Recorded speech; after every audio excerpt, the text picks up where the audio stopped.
The challenge of learning a new racetrack, particularly a new road course. How tough is it? Well, it's really tough. They had these guys that had open practice on Thursday. It's just not long enough to familiarize yourself with a racetrack. You see these guys having all kinds of trouble. Braking points are so severe. These guys go high-speed corners. Jeff Burton spun out.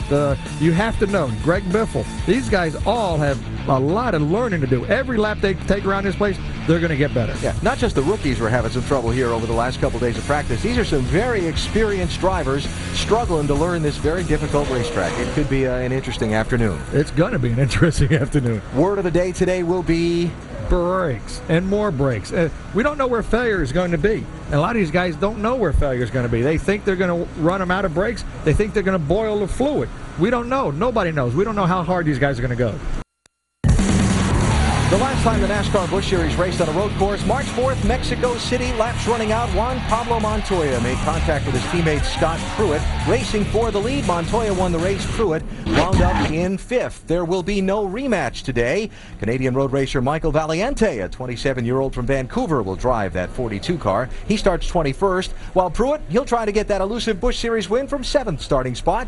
This being a new track to NASCAR, let's give you a look at Circuit Gilles Villeneuve, just over 2.7 miles around. Got some very long straightaways and some very tight, slow turns. Randy, we've talked about brakes being a very big deal today, and here's why. Absolutely, Al. When you go around this track, from turn 2 to turn 8 is very blind. You can't see far in front of you, but you got some high-speed straightaways, and you got to get that thing rolled way down, especially right here at the start-finish line. Take a look at some of the particular places on this circuit route. First of all, the center corner, turns 1 and 2. Well, after you leave 1 and 2, you slow down from the front straightaway. From turns 2 to turns 8, as you see, Leffler just crashes into the fence. That happened earlier in turn 2. You get going into turn 6 and 7, it gets very narrow down in here. The guys don't want to get off course because there's nowhere to run off. And as you talked about, some of the blind spots, there's the big hairpin, one of the best passing opportunities. Scott Pruitt shows us how it's done. Well, after you leave here, you're coming up the main straightaway, 175 miles an hour, down to 45 miles an hour in turns 13 and 14. We're going to see a lot of action right through here, I do believe. Set on its own man-made island on the St. Lawrence River, with a bustling city perched just a few miles away, most of the year, the Gilles Villeneuve racetrack provides a quiet setting for bikers, skaters, and joggers. But wait, the serenity will surely turn to madness when NASCAR's Busch Series makes its Montreal debut today. A 2.7-mile paved road course complete with 14 turns promises a unique and wild ride where fender rubbing and paint trading is unavoidable.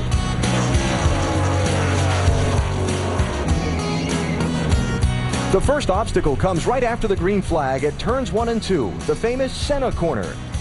Named after the late Ayrton Senna.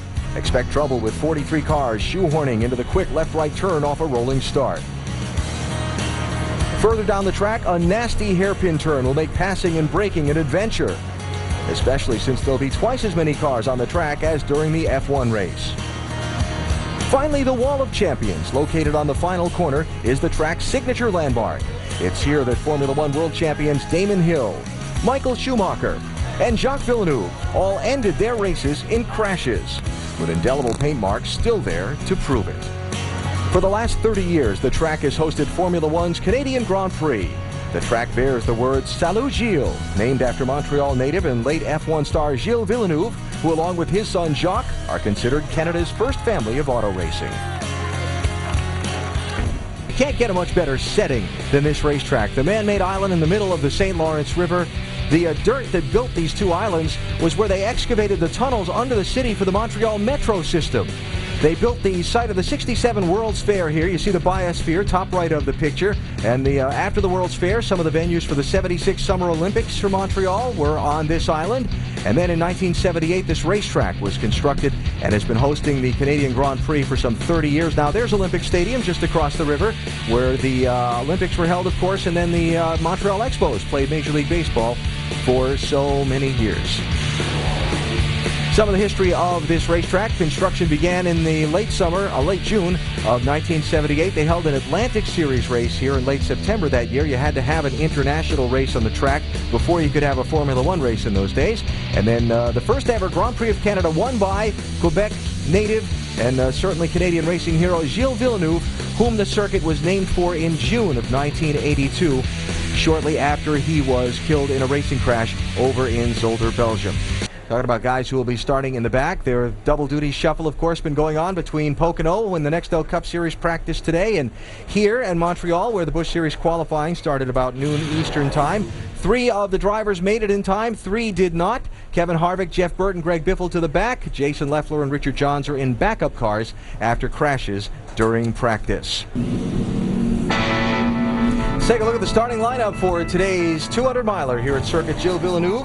A Canadian from Quebec, Patrick Carpentier on the front row with Max Pappas, the Italian, on the outside. In fact, we've got drivers from all over the world in these first 5 rows. And you got Hornaday up there, too. Yeah, that's true. Ron Fellows, the Canadian. Boris Said from California in row number 2.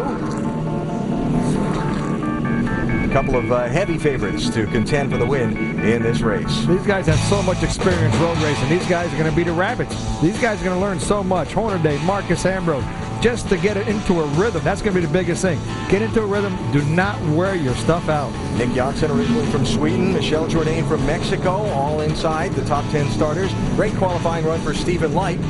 His 2 road races right here, Jorge Geddes and Robbie Gordon. Robbie Gordon is going to be very exciting to watch at the front of this race.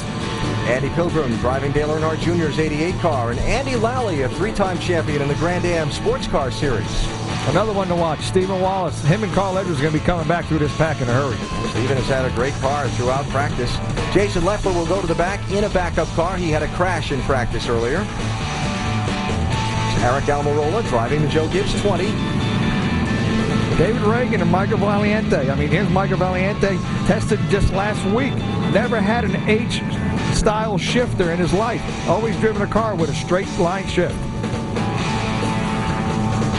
Greg Biffle lined up in row 13. Casey Atwood qualified his car. Biffle will be one of the guys that goes to the tail of the field on the pace laps for the driver substitution. We'll see his progress through the field. DJ Kennington run this race, run a Canadian Tire race earlier and did a wonderful job. Kevin Harvick will go to the back. David Reutimann will not. Harvick did not make qualifying. Reutimann did. These guys are going to be very exciting to come up. Todd Cleaver said he's getting better every lap. Coming from row 16 today, Jeff Burton's car qualified by Scott Wimmer. He'll drop to the tail of the field on the pace laps. I can't wait to see the first couple laps. Mark Green wasn't originally scheduled to drive this car. He tested Reutimann. He's in a race car now. Mike McKenzie, one of the Canadian drivers in the field. Richard Johns in a backup car after a crash in practice. J.R. Fitzpatrick, he's a point leader in the NASCAR Canadian Tire Series. Had a race here earlier today, mentioned earlier this morning on this racetrack. Jarrett Johnson brings up the tail of the 43-car field, and that's how we will go when the green flag waves here in just a couple of minutes.